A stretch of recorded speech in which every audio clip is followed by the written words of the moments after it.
Hello, lovely people. Welcome to part 2 of my December reading wrap-up.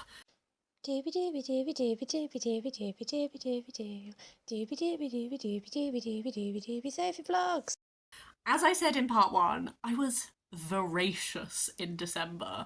My last working day was like the morning of the 18th, and then I've just read. I had such grand plans. I was going to do so many things, and instead I felt a bit ill. I just curled up. I just read so many books, and now I have to tell you all about them. This is the stack we have to get through. Let's not kill any more time. Let's start off with The House of Doors by Twan. I have loved every Twan book that I have read. This is his third. I've loved all three.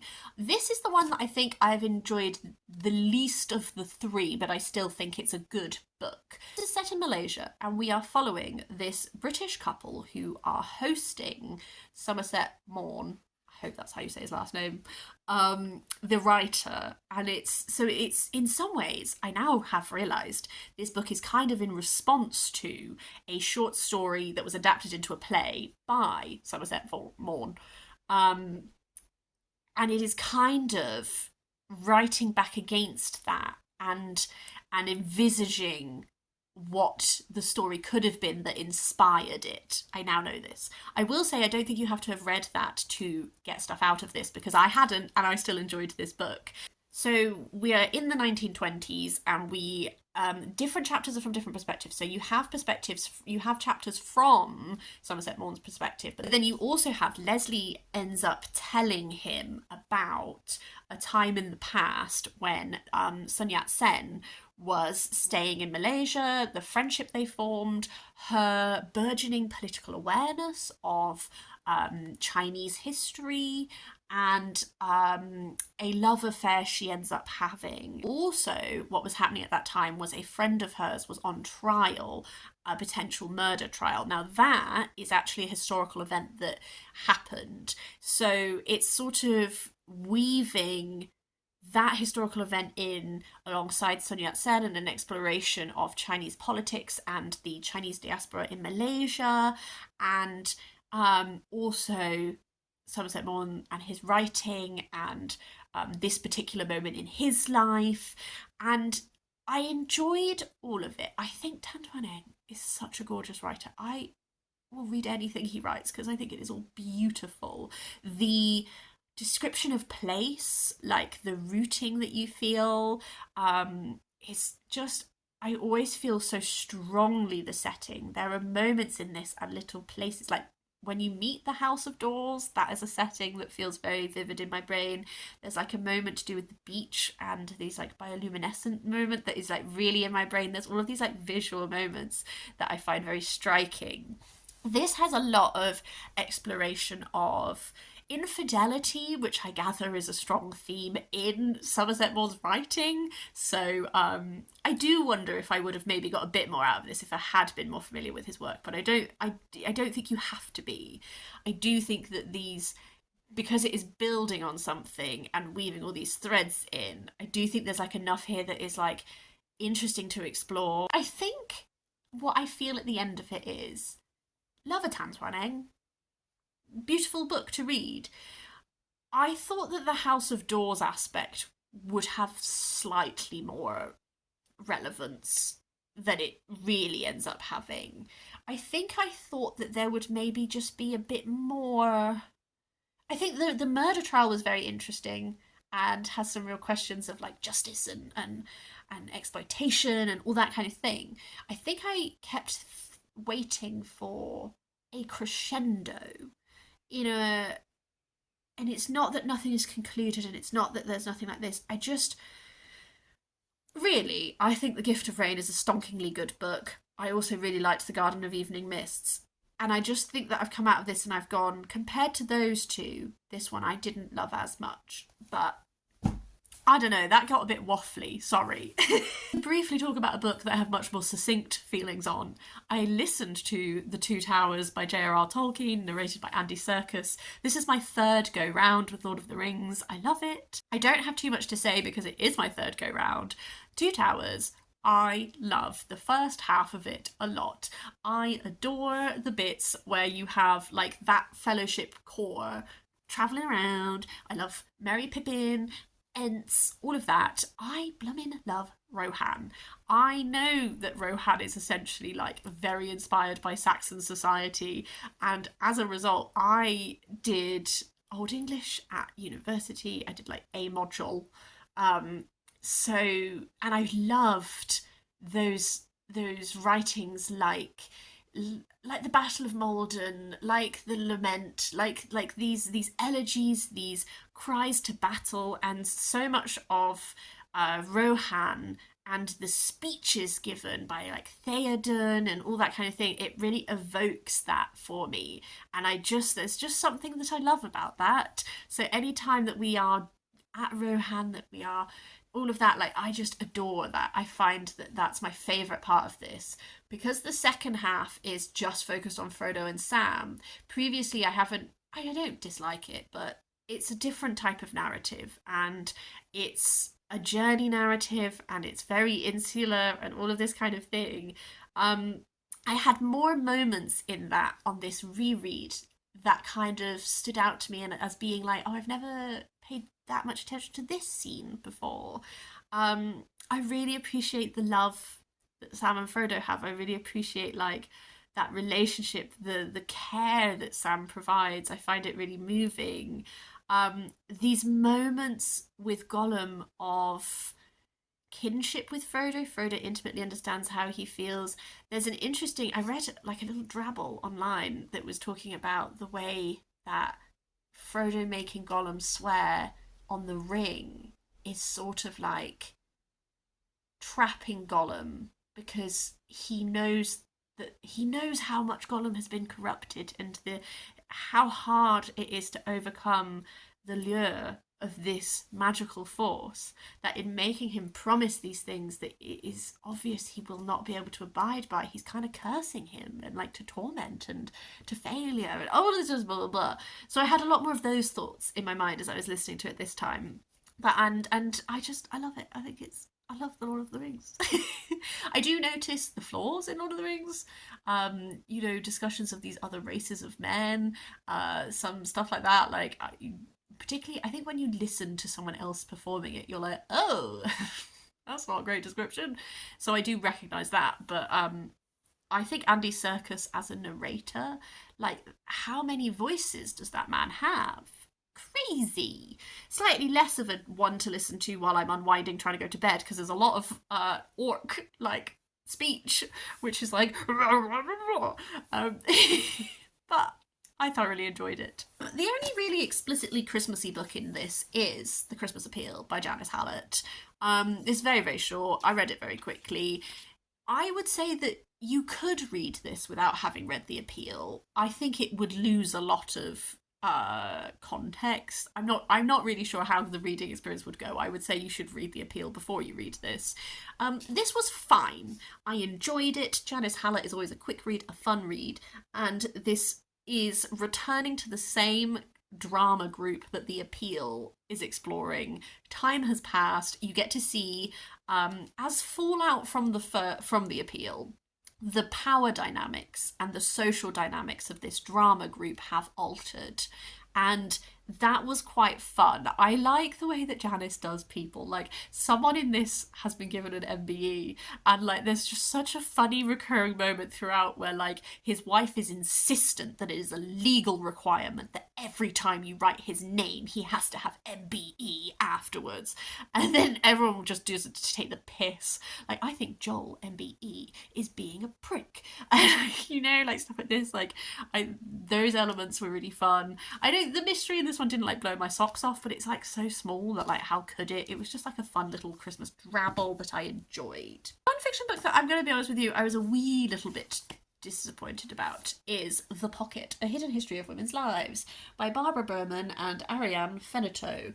Perhaps because I didn't have the right estimation of this going in. My mum has lent me this because we both love textile history, fabric history. I don't think this is a bad book. It is much more academic than I expected it to be, perhaps. I don't have a problem with reading academic texts. I will do that for fun. It is the pros of it are it's very thorough. It goes through sort of like historically, like moving forward in time. It is exploring like how pockets developed, the role of pockets, what you could find in women's pockets at different times. There's a lot of exploration of like primary materials of like, oh, well, we can gather from this crime report when someone's pocket was stolen. These are the items that were reported as being in it, and what can we gather from like what women were doing and that kind of a thing. So like that was really interesting. There's a lot of pictures, like picture evidence throughout that's like discussed, and that was great. I think I thought that there would maybe be more of an argument to the book. I kind of came away and I felt like I've just learned a lot about pockets and what's in them, but I think I thought that there would be more of a, you know, like when you write an essay and sometimes you write your conclusion first because you're like, this is the thread that needs to run throughout the whole thing. I need to be coming back to supporting what my point is. I kind of just didn't feel like I got the point. It just felt like I was like, okay, that's a bunch of pockets and what's in them. So I enjoyed it. I thought I was going to love it. And there is another history of pockets, obviously. There's a different history of pockets book. Maybe I will have put the cover somewhere on here, which maybe might be more of that, and I'm definitely still going to read that at some point. I just thought it was fine. I went to go see the new Knives Out film in the cinema, Wake Up Dead Man, and an unexpected stress in that film. No spoilers for the film at all, but multiple times they reference The Hollow Man by John Dickson Carr. And at the time I went to see it, I had literally, I think I'd read the first 1 to 2 chapters of the book, and I was sat there, and every time they referenced it, I was like, do not spoil this book, please. I've just started reading it. They don't. I now realise, like, what they are doing in the film by referencing this. This is a very classic murder mystery from the 30s. It's considered a very iconic example of a locked room mystery. And in Wake Up Dead Man, it is also effectively like a locked room mystery. How did this murder happen when it's seemingly impossible? And I now realise that one of the reasons that this book is so famous is there is a scene where Dr. Gideon Fell, who is our sort of detective figure, lays out every possible solution to a locked room mystery there could be. Not the solution to this mystery, and in the film, but if you take the actual concept of a locked room mystery, he's like, there are a finite number of ways in which such a thing could occur. And he unpacks them. Occasionally he is, I will say in this, he does spoil a couple of mysteries. I was like, oh, I actually quite would have liked to have read that one. Okay. I think I probably still will read them. That whole segment was great. And that segment is what is kind of referenced quite a lot in Wake Up Dead Man, is that they try and take the concepts that he is discussing in regards to, this is a potential solution formula, this is a potential solution thing, and they are trying to utilise that to figure out what's happened. So they don't spoil the book. I'm just telling you, if you want to read this book and also see that film, it is okay. I found it very stressful. What is this book actually about? So, Dr. Grimaud is our murder victim. Seemingly, his murderer walked through a locked door, shot Dr. Grimaud, and then vanished from the house. There is also a second murder that happened in a street in the snow. This person was shot. There are multiple witnesses, and no one saw anyone shoot him. So it's a dual murder mystery. Both of these murders seem impossible, and you are the detectives are trying to figure out, like, what is happening. I actually think reading this in conversation with Wake Up Dead Man added an extra interesting element for me, in that I was simultaneously enjoying this murder mystery and this locked room and this seemingly impossible murderer, and how is this going to have even happened, and then also reading it to look at the influence of it upon that film. And I definitely saw parallels. The solution to this is not the solution to that. There's nothing like that happening, but parallels in, I guess, a man who is very influential within a specific circle of people, and the types of relationships those people have with him I could see reflected in the cast in Wake Up Dead Man. And I guess some of the atmosphere, some of the approach, that kind of a thing, I could see some interesting parallels, essentially, which I enjoyed. I do think that, having seen the film, I had someone I was very suspicious with based on logic from the film that kind of proved to be correct, so that was an interesting aspect. I ended up really enjoying this. I think that if you love murder mysteries, that whole monologue where he's unpacking the concept of a locked room mystery is fantastic. There is this self-aware, like, there's like a sentence he says, oh, there's this moment. But if you're going to analyse impossible situations, interrupted Pettis, why discuss detective fiction? Because, said the doctor frankly, we're in a detective story and we don't fool the reader by pretending we're not. There's this like self-awareness to it that I just found so interesting. The solving of the mystery, I really enjoyed the process. It was like such a fun little like puzzle game of how are you perceiving this? The assumptions you make, are they correct? Where have you misunderstood? Like all of that kind of thing. It was just, I had a really fun time. I would potentially be interested in reading more Gideon Fell mysteries. I'd like to try like one more and see if like, is this a really good one, or is it like they're all very enjoyable? And it's given me some more classic murder mysteries to read for sure. An audiobook I listened to is All In by Mary Earps, who was the goalkeeper for the Lionesses when we won the Euros, not the most recent time, but the time before. I got really into women's sport this year. Well, I've been getting into women's sport the last couple of years, but this summer, where it was Women's Euros and Women's Rugby World Cup, was a glorious time for me. Mary Earps wasn't in the Lionesses squad this year, but she released her biography quite soon after the Euros win, which was an interesting decision. I didn't really know anything about her, and I just wanted to listen to this to get a sense of her.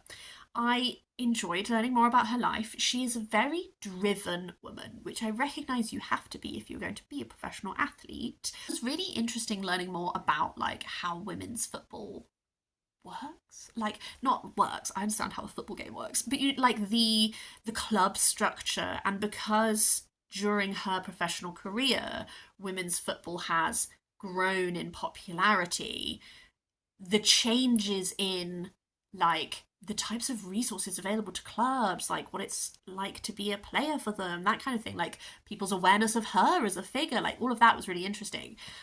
The controversial aspect of this book, what got excerpted in the media a lot, was a lot of her discussions, her comments on Hannah Hampton, Serena Wiegman, and the handling of choosing the squad and whether Mary was appreciated and all this sort of thing. I come away with mixed feelings, to be honest with you. I think the interesting part of this book is learning about her life. Stylistically, it's perfectly fine. It's not like a knock your socks off narration. I think the voice of her comes through very clearly, and I got a real sense of, in her life, she has had repeated experiences of, as a child, being bullied, and then in clubs not being valued and not being communicated with in a clear way. There have been a number of instances in her professional life of like being picked on, being isolated, being all of this sort of thing. So I can really see how her experience in the lead up to the latest Euros has both been not what she would have wanted it to be, not clear enough, not communicative enough, and also could have really brought up a lot of past difficulties for her. She's been very open and outspoken about her difficulties with her mental health struggles. She had a really tough time over lockdown, drinking became a problem, anxiety, all of this, and she's been very honest and outspoken about that in a way that I think will be really helpful to a lot of women, and I think that's really admirable. And I can really see how this experience has brought up previous traumas. I do question whether now was the right time to write this, because that all feels in the book very, very fresh, and it's difficult because she alludes to like Hannah Hampton's bad behaviour and blah blah blah, but she doesn't tell you what it is, so it's very hard as an outsider to judge how appropriate what she is saying is, because I don't have the information, and I don't need the information. I probably shouldn't have the information. It's none of my business. But because it's being alluded to, it, as a reader, you're like, okay, we are covering this quite a lot. Like, without knowing what happened, it's very hard to judge whether it's appropriate response or not. So I really feel for her, and I really feel for the situation she was in. I do think that parts of this feel very fresh in the emotion, and I wonder if there was a push to get the book released so that when the Euros were won, then it's like, buy this book, like, tie into that wave.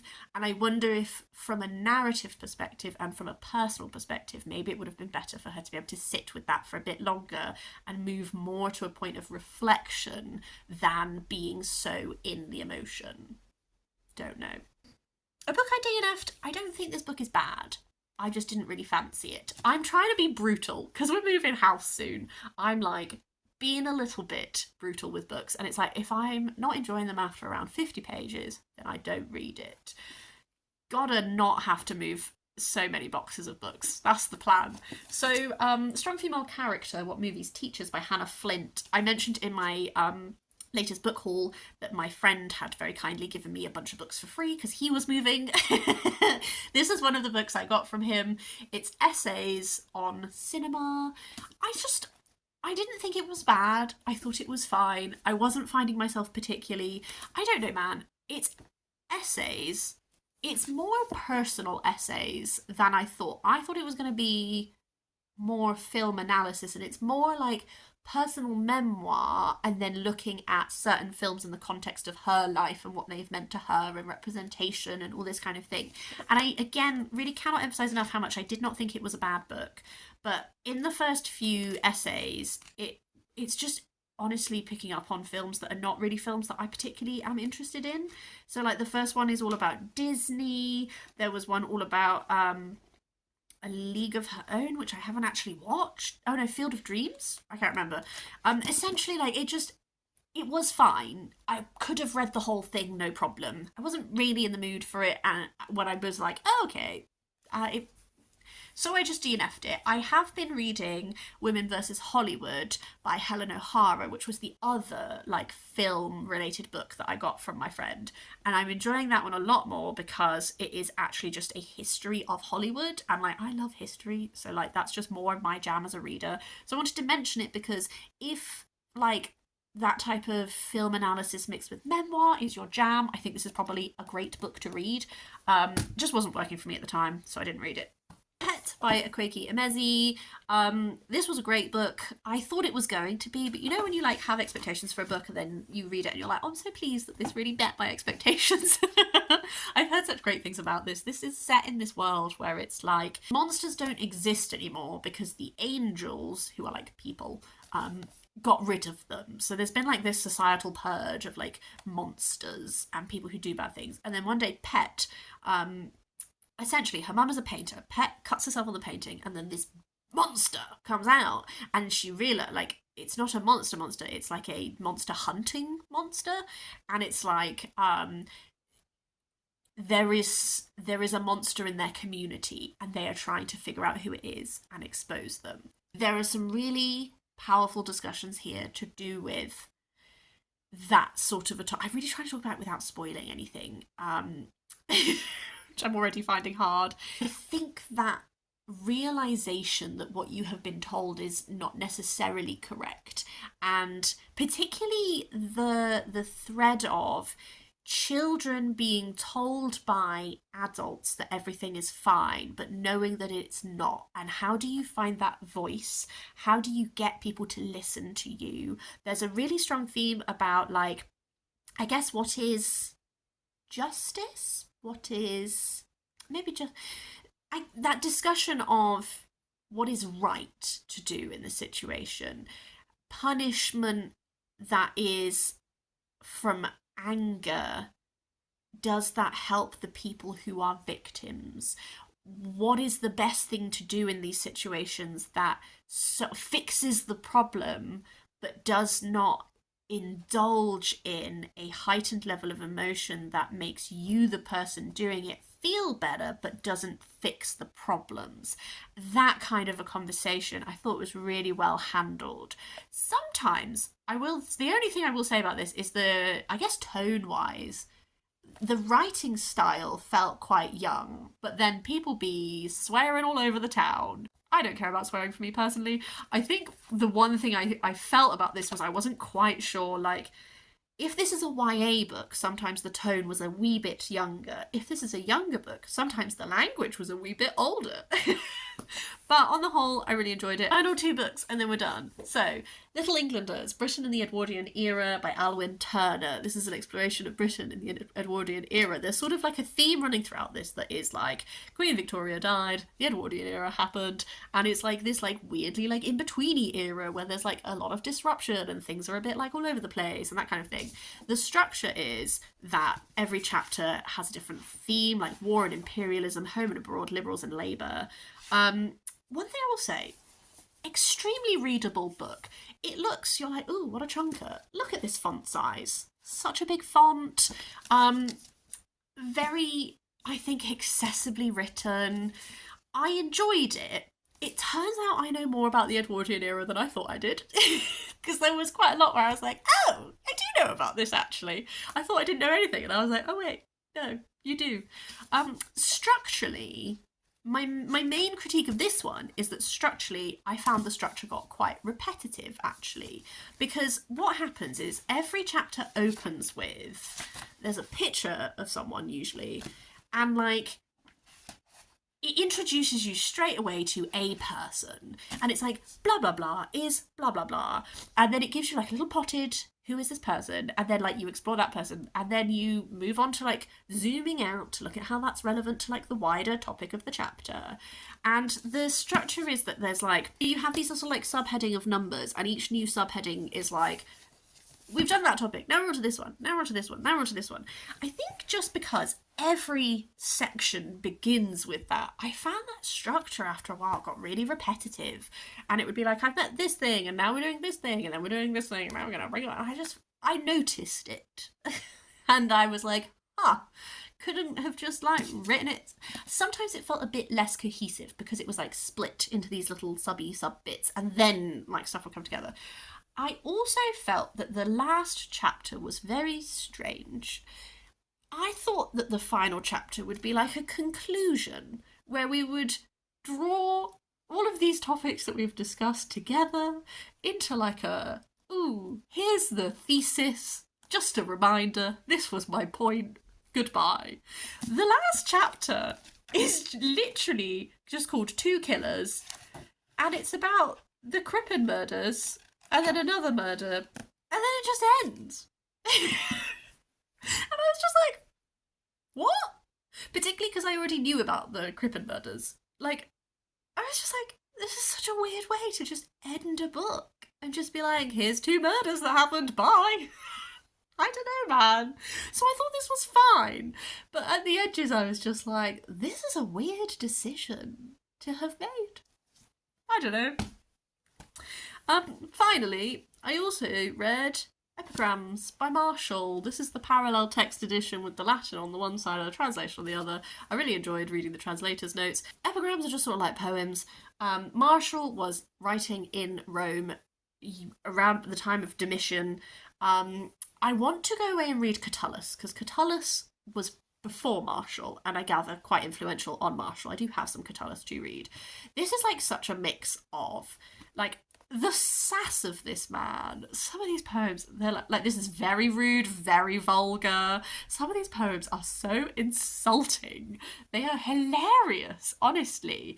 And then it's like, it's such a mix, because he wrote these books, so a lot of them are organised either like by theme, so he did a few that were like called particular things that are all exploring like the games or whatever, or just different books. And so you'll get this like recurring theme, like insulting people, being like, oh, my poetry's so good, and like all of this. Then you have like some that are quite like political, in that they're like complimentary to the emperor or whatever. And then every now and then there would be one that would just be so sad. There's one that stays in my mind that is about this child who died. There's another one that's about someone else who died. I found it was such a flip from like cutting two sentence insult to then this like really moving poem about this poor child who's died too young and how bereft you are and how you hope they're at peace now. And oh, wow. So I ended up really enjoying this, and it was a really interesting insight into this slightly later era of Rome than I necessarily have read that much about. Um, and yeah, I don't know. I had a good time. I thought he was a sassy wee little man. It was quite gossipy, quite like all of this. I don't know. I just enjoyed it, and I had a fun time. That's everything. I read so much in December. Thank you so much if you've watched both of my December wrap ups. Very appreciated. I hope that you had a really lovely reading time. What was the best book that you read in December? Would you like to let me know? You don't have to if you don't want to, but I'd be very interested to hear it. But yeah, otherwise, I hope you're having a really lovely time. I will see you next time for something different.